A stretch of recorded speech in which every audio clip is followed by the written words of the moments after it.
Շուրջ 2 ամիս տևեց իմ շրջագայությունները Հայաստանի բոլոր մարզերի փակվող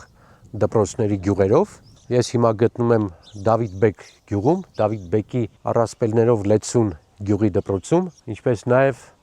Առաջին հանրապետության հիմնադիրներից Արամ Մանուկյանի ծննդավայրում։ Փաշինյանի հրամանագրով, կառավարության որոշումով փակվում է այս գյուղի դպրոցը։ Այս գյուղի դպրոցը, ինչպես տեսնում եք, տիպային է, վերանորոգված, կահավորված, 50 աշակերտով, շուրջ 30 աշխատողով, գյուղը սահմանամերձ է եւ 3 կողմից շրջապատված է ադրբեջանական տարածքներով։ Սահմանամերձ գյուղերը, որոնք նաեւ սահմանապահ գյուղեր են, ուղղակիորեն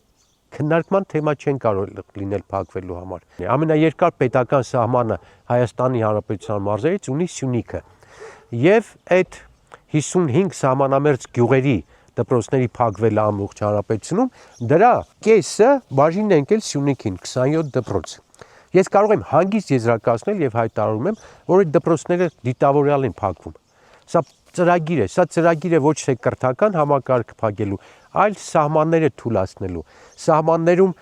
դատարկ գոտի առաջ հասնելու։ Եվ չի կարող հայ մարդը, հայ քաղաքացին քվեարկել առաջիկա ընտրություններում այն քաղաքական ուժին, այն իշխանությանը, որը փակում է այս դպրոցները։ Եզրակացությունը մեկն է, սիրելի ժողովուրդ, եթե ուզում եք չփակվի այս դպրոցը, եթե ուզում եք այդ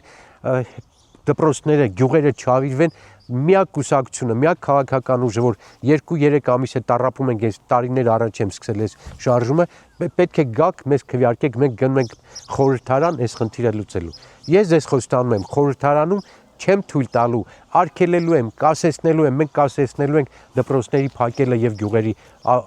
ավիրելը։ Սա հակահայկական, հակապետական գործընթաց է։ Այս գործընթացը պետք է կասեցվի։ Մենք ձեր աջակցության կարիքն ունենք։